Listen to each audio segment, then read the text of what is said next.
Dear students, good morning.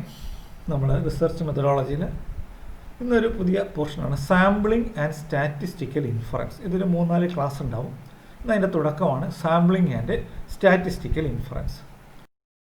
അപ്പോൾ sampling, as all of you know, it is the selection of some part of an aggregate on the basis of which a judgement about the totality is made. അപ്പോൾ നമ്മൾ ടോട്ടലിനെ, പോപ്പുലേഷനെ കുറിച്ച് പഠിക്കാൻ വേണ്ടി നമ്മൾ select ചെയ്യുന്നതാണ് sample, അല്ലെങ്കിൽ അത് സെലക്ട് ചെയ്യുന്ന പ്രോസസ്സാണ് സാമ്പിളിംഗ്. ഇപ്പോൾ sampling is a process of identifying some items from a totality to make a judgement. അപ്പോൾ നമ്മൾ പോപ്പുലേഷൻ്റെ മുഴുവൻ ഡാറ്റയും നമുക്ക് കളക്ട് ചെയ്യാൻ പറ്റില്ല. അപ്പോൾ obtaining information about an entire population by examining a part of it, ഇതൊക്കെ നമുക്ക് അറിയാവുന്ന കാര്യങ്ങളാണ്. We are studying a part and making judgement about the entire population. In research, we have to make generalization, അല്ലെങ്കിൽ we have to draw inferences based on samples. അപ്പം സാമ്പിൾസിനെ base ചെയ്തുകൊണ്ട് നമുക്ക് ഇൻഫറൻസുകൾ നടത്താം. അപ്പോൾ the parameters of population from which the samples are taken. അപ്പം പിന്നെ inference based on samples about the parameters of പോപ്പുലേഷൻ്റെ ചില ഘടകങ്ങളെ കുറിച്ചിട്ടുള്ള നമ്മൾ അനാലിസിസ് നടത്തേണ്ടതായിട്ട് വരും. അപ്പോൾ few items are selected from population for study. നമ്മൾ ഒരു ക്ലാസ്സിൽ 50 കുട്ടികളുണ്ടെങ്കിൽ നമ്മൾ 5 കുട്ടികളെ സെലക്ട് ചെയ്യുന്നു. Few items are selected. Assumption is that the sample data will enable to estimate the population parameters. അപ്പോൾ ആ സാമ്പിൾ ഡാറ്റ നമുക്ക് അത് ഉപയോഗിച്ചുകൊണ്ട് നമുക്ക് പോപ്പുലേഷനെ കുറിച്ച് എസ്റ്റിമേറ്റ് ചെയ്യാൻ സാധിക്കും എന്നുള്ളതാണ് നമ്മളുടെ അസംഷൻ. അപ്പോൾ അവിടെ നമ്മൾ നോക്കുകയാണെങ്കിൽ നമ്മൾ 3 ടെക്നിക്കുണ്ട്. നമ്മളതിന് ഉപയോഗിക്കുന്ന 3 ടെക്നിക്കുണ്ട്. അതാണ് ഒന്ന് സാമ്പിൾ. നമുക്കറിയാം sample is a representative element from the universe. Sampling, it is the method of identifying samples. Random sampling, judgement sampling, water may. ഇപ്പോൾ sampling is a method of identifying sample. Sample survey means using the samples for collecting data. അപ്പോൾ നമ്മൾ അത്രയും വരെ എത്തി. നമ്മൾ sample identify ചെയ്തു, sampling നടത്തി, survey നടത്തി. അപ്പോൾ samples should be truly representative of population characteristics without any bias so that it may result in valid and reliable conclusion. അപ്പോൾ നമ്മളിവിടെ എന്താ ഉദ്ദേശിക്കുന്നത്? അതായത് samples are representative of population characteristics. They are having similar features of population characteristics without any bias. Without any bias means യാതൊരുവിധ പക്ഷപാതവും ഇല്ലാതെ. And we can make valid or reliable conclusion, റിലയബിളായ conclusion. ഇപ്പോൾ sampling is adopted due to the following reason. നമ്മളിതെല്ലാം നേരത്തെ പറഞ്ഞ കാര്യങ്ങളാണ്. Saves time and money, accurate result. If you samples are selected accurately, accurate result will be there. Possible when population is infinite. നമുക്കിപ്പം ഇന്ത്യയിലെ ജനസംഖ്യയെക്കുറിച്ച് പഠിക്കണം, അതിൻ്റെ കാര്യങ്ങളെക്കുറിച്ച് പഠിക്കണം. 120 കോടി ജനങ്ങളെക്കുറിച്ച് പഠിക്കാൻ മുഴുവൻ പറ്റില്ല. അപ്പോൾ അല്ലെങ്കിൽ പിന്നെ സ്റ്റാർസിൻ്റെ ഫീച്ചേഴ്സ് പഠിക്കണം. Infinite. Then only choice when A test requires destruction of items. ഇപ്പോൾ നമുക്ക് ചിലതിൻ്റെ സ്ട്രെങ്ത് പരിശോധിക്കണം. അപ്പോൾ ഒരു ഗ്ലാസ് ഷീറ്റിൻ്റെ സ്ട്രെങ്ത് പരിശോധിക്കണം. അപ്പോൾ നമ്മൾ തല്ലി പൊട്ടിച്ച് നോക്കണം. അപ്പോൾ നമ്മളെ പ്രൊഡ്യൂസ് ചെയ്ത മുഴുവൻ സാധനവും തല്ലി പിടിക്കാൻ പറ്റില്ല. Randomly we can select some item and break it to measure the strength.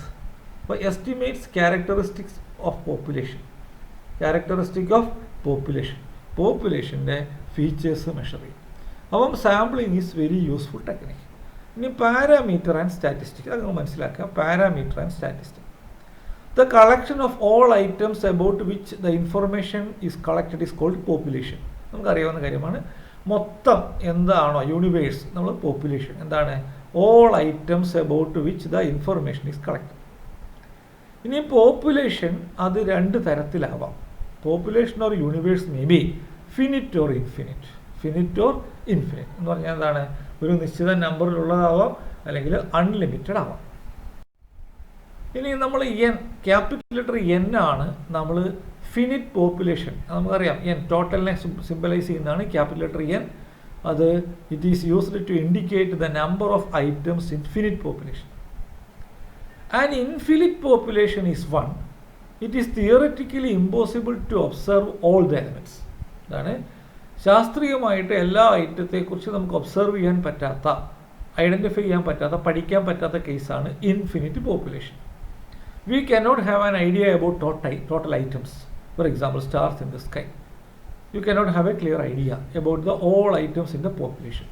അപ്പം ഇൻഫിനിറ്റ് പോപ്പുലേഷൻ എന്ന് പറയുന്നത് theoretically impossible to observe all the elements. എന്താണ്? We cannot have an idea about total items, stars in the sky example. In practical point of view, we use the term infinite population for a population that cannot be enumerated in a reasonable period of time. അതായത് ഒരു reasonable ടൈമിനുള്ളിൽ നമുക്ക് enumerate ചെയ്യാൻ പറ്റാത്തതെല്ലാം നമ്മൾ എന്തായിട്ട് എടുക്കും? Infinite population എടുക്കും. For example, ഇന്ത്യയിലെ മൊത്തം ജനസംഖ്യ. അപ്പോൾ അത് നമുക്ക് നമ്പർ അറിയാം, but it cannot be studied in a particular period of time.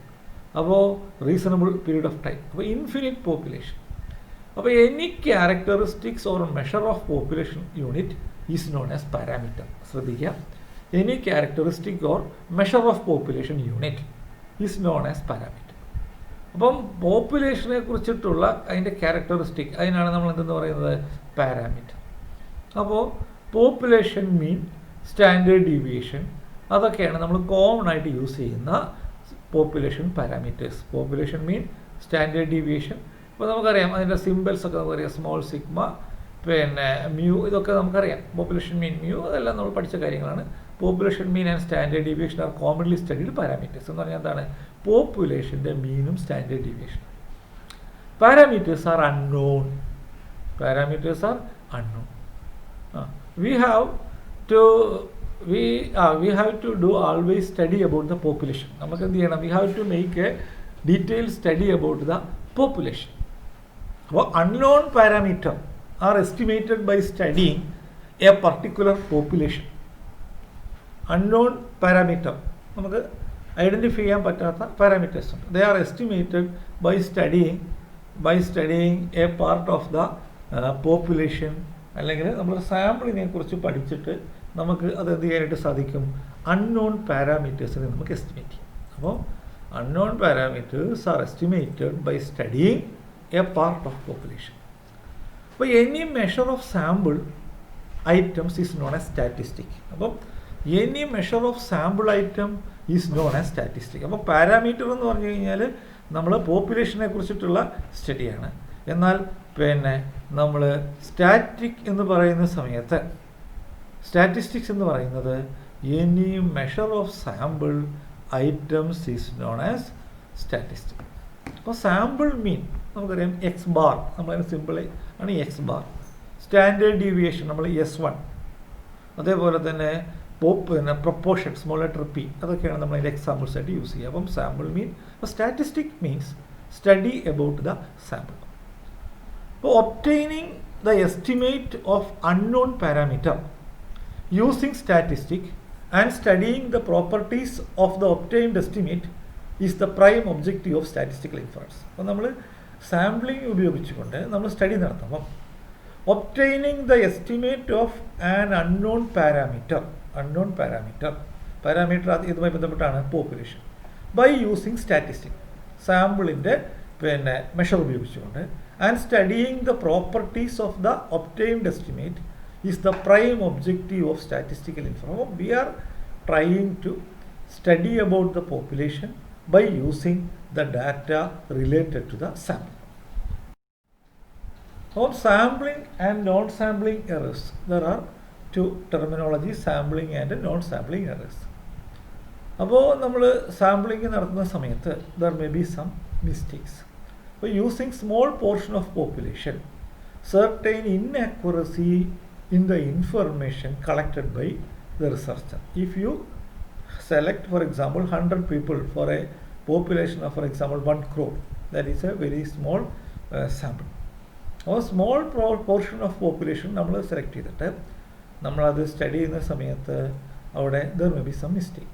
This inaccuracy is called sampling errors or errors of variance. അപ്പോൾ there may be some inaccuracy. അപ്പോൾ sampling errors are those errors which arise on account of sampling, and they are generally happen to be random variation in the sample estimate around the true population. അപ്പം നമ്മൾ യഥാർത്ഥ population നിന്ന് നമ്മൾ sample select ചെയ്യുമ്പം ആ സാമ്പിളിങ്ങിൽ ഉണ്ടാകുന്ന മിസ്റ്റേക്കിൻ്റെ ഭാഗമായിട്ട് സംഭവിക്കുന്ന എറേഴ്സാണ് സാമ്പിളിംഗ് എറേഴ്സ്. അപ്പോൾ sampling errors are those errors which arise on account of സാമ്പിളിങ്ങിലുള്ള mistake, and they are generally happen to be random variations in the sample estimate around the true population. പോപ്പുലേഷനെ റെപ്രസെൻറ്റ് ചെയ്യാത്ത sample elements. അപ്പം sampling error എന്ന് പറയുന്നത് frame error plus chance error plus response error, 3 തരത്തിൽ. ഇതും കൂടെ 3ൻ്റെ ഇവിടെ ടോട്ടലാണ് നമ്മൾ സാമ്പിളിംഗ് എറർ. ഇപ്പോൾ നമ്മൾ സാമ്പിൾ ഫ്രെയിം ഉണ്ടാക്കുന്ന സമയത്ത് എല്ലാ റെപ്രസെൻറ്റേറ്റീവ് ഗ്രൂപ്പ്സിനെ ഉൾപ്പെടുത്തിയിട്ടല്ല നമ്മൾ സാമ്പിളിംഗ് ഫ്രെയിം ഉണ്ടാക്കുന്നതെങ്കിൽ ഫ്രെയിം എറർ എന്ന് പറഞ്ഞാൽ സമൂഹത്തിലെ എല്ലാ സെഗ്മെൻറ്റിലും പെട്ട എല്ലാ കാറ്റഗറിയിലും പെട്ട ആൾക്കാരെ നമ്മൾ സെലക്ട് ചെയ്യുന്നില്ല എങ്കിൽ അതാണ് ഫ്രെയിം എറർ. ചാൻസ് എറർ എന്ന് പറയുന്നത് ഇപ്പോൾ നമ്മൾ പറയാം ബൈ നമ്മൾ ലോട്ട് എടുക്കുന്നു, റാൻഡം സാമ്പിളിംഗ്, അല്ലെങ്കിൽ നമ്മൾ ജഡ്ജ്മെൻറ്റ് സാമ്പിളിംഗ് നടത്തുന്നു. അപ്പോൾ എന്താണ്, നമ്മൾ സെലക്ട് ചെയ്യുന്ന റെസ്പോണ്ടൻറ്റിൻ്റെ ചാൻസ് അത് റോങ് സെലക്ഷൻ ആണെങ്കിൽ അതാണ് chance error. Then response error എന്ന് പറഞ്ഞു കഴിഞ്ഞാൽ ദ സാമ്പിള് അവർ നടത്തുന്ന റെസ്പോൺസിൻ്റെ ഭാഗമായിട്ടുണ്ടാകുന്ന മിസ്റ്റേക്കാണ് റെസ്പോൺസ്. ഈ 3 എറേഴ്സും കൂടി ചേർന്നതാണ് sampling error. Frame error means sample ഫ്രെയിമിലുള്ള എറർ, ചാൻസ് എറർ മീൻസ് സെലക്ഷനിൽ നടത്തുമ്പോഴുള്ള പ്രോസസ്സിലുള്ള മിസ്റ്റേക്ക്, റെസ്പോൺസ് എറർ മീൻസ് റെസ്പോണ്ടൻറ്റിൻ്റെ റെസ്പോൺസിൻ്റെ ഭാഗമായിട്ട്. അപ്പോൾ സാമ്പിളിംഗ് എറേഴ്സ് ഒക്കെ randomly are equally likely in either direction. അപ്പോൾ അത് സാമ്പിളിംഗ് എറേഴ്സ് ഒക്കെ റാൻഡംലി അത് സംഭവിക്കാം, അതിന് ചാൻസ് ഉണ്ട്. അപ്പോൾ magnitude of standard error depends upon the nature of universe. അപ്പോൾ നമ്മുടെ യൂണിവേഴ്സ്, നമ്മുടെ പോപ്പുലേഷൻ, ആ പോപ്പുലേഷൻ്റെ ഫീച്ചേഴ്സിനെ ആശ്രയിച്ചിരിക്കുന്നു എന്ത്, ഈ സ്റ്റാൻഡേർഡ് എറർ. അപ്പോൾ more homogeneous the universe smaller the error. എന്ന് പറഞ്ഞാൽ ഇപ്പം നമ്മൾ സെലക്ട് ചെയ്യുന്ന പോപ്പുലേഷൻ, ആ പോപ്പുലേഷനിലുള്ളവരെല്ലാം ഒരേ ഫീച്ചേഴ്സ് ഉള്ളവരാണെങ്കിൽ എററിൻ്റെ എണ്ണം കുറവായിരിക്കും. ഫോർ എക്സാമ്പിൾ നമ്മൾ കോളേജിൽ ഡിഗ്രിക്ക് പഠിക്കുന്ന കുട്ടികൾ, ഇപ്പോൾ എല്ലാവരും ഓൾമോസ്റ്റ് ഒരേ ലെവലിൽ എഡ്യൂക്കേഷൻ ഉള്ളവരാണ്, എന്നാൽ സോഷ്യോ എക്കണോമിക് ആയിട്ടുള്ള ചില ഡിഫറൻസ് ഉണ്ടാവും. അപ്പോൾ കോളേജിൽ പഠിക്കുന്ന കുട്ടികളിൽ നിന്ന് നമ്മൾ സാമ്പിൾ എടുക്കുന്ന സമയത്ത് ഹോമോജീനിയസ് ആണ് ഓൾമോസ്റ്റ്. അപ്പോൾ അവിടെ എറർ ചാൻസ് കുറവാണ്. Standard error is inversely related to size of sample. ഇതാണ് ഇൻവേഴ്സ്ലി, അത് റിലേറ്റഡ് ആണ്, ഓപ്പോസിറ്റ് ആയിട്ടാണ് അതിൻ്റെ റിലേഷൻ. അപ്പോൾ standard error decreases when sample size increases. Sample size കൂടുതലാണെങ്കിൽ സാമ്പിളിംഗ് എറർ കുറയുന്നു, സാമ്പിൾ സൈസ് കുറവാണെങ്കിൽ അത് കൂടുകയും ചെയ്യും. അപ്പോൾ സാമ്പിള് കൂടുതലാണെങ്കിൽ എറർ കുറയും, സാമ്പിൾ കുറയുകയാണെങ്കിൽ എറർ കൂടും. അപ്പോൾ സാമ്പിൾസിൻ്റെ എണ്ണം, ഇപ്പോൾ നമുക്കറിയാം law of inertia of large sample എന്നൊരു തിയറി ഉണ്ട്. If the sample size is large, more accurate will be the result. ഇനി പ്രിസിഷൻ ഓഫ് സാമ്പിളിംഗ് പ്ലാൻ. അപ്പോൾ precision of sampling plan means measure of random sampling error, how you measure the error. അപ്പോൾ sample error is worked out as a product of critical value at a level of significance. അപ്പോൾ നമുക്കറിയാം നമ്മൾ level of 5%, 1% നമ്മൾ അതിൻ്റെ level of significance measure ചെയ്യും. അപ്പോൾ അതുമായി ബന്ധപ്പെട്ടിട്ടുണ്ട് critical point വെച്ചിട്ടാണ് നമ്മൾ എന്ത് മെഷർ ചെയ്യുക, സ്റ്റാൻഡേർഡ് എറർ മെഷർ ചെയ്യും. ഇനി നോൺ സാമ്പിളിംഗ് എറർ എന്ന് പറഞ്ഞാൽ it is the error which arise due to the process of collecting information നമ്മൾ കളക്ട് ചെയ്യുമ്പം അതിലുണ്ടാകുന്ന മിസ്റ്റേക്കിൻ്റെ ഭാഗമായിട്ട് നമ്മൾ ക്വസ്റ്റനെയർ ഫില്ല് ചെയ്യുന്ന സമയത്ത്, റെസ്പോണ്ടൻസ് ഫില്ല് ചെയ്യുന്ന സമയത്ത് അവർ വരുത്തുന്ന മിസ്റ്റേക്കാണെന്ത്, non sampling error. For example ഇപ്പോൾ മെയിൽ ഫീമെയിൽ, അപ്പോൾ മെയിലിന് നമ്മൾ കോഡ് നമ്പർ 0 ആണ്, ഫീമെയിലിന് 1 ആണ്. മെയിൽ ആയ ഒരാൾ ഫീമെയിലിൻ്റെ കോഡ് നമ്പർ കൊടുക്കുന്നു വിചാരിക്കുക ഫോർ എക്സാമ്പിൾ. അപ്പോൾ അങ്ങനെ വരുന്ന, അതായത് collection of information, errors occurred due to the in the process of collection of information. അപ്പോൾ കോമൺ ഇൻ ഓൾ സർവേസ്, അത് സെൻസസ് ആണെങ്കിലും സാമ്പിളിംഗ് ആണെങ്കിലും it is common, errors common ആണ്. You cannot measure non-sampling error. We cannot measure non-sampling error, but we can measure sampling error. Sampling error can be reduced due to the increased samples. Okay, ഇതാണ് നമുക്ക് ബാക്കി ഇതിൻ്റെ 2-3 ക്ലാസ്സുകളുണ്ടാവും, നമ്മളത് അടുത്ത ദിവസം നോക്കും. Okay, thank you.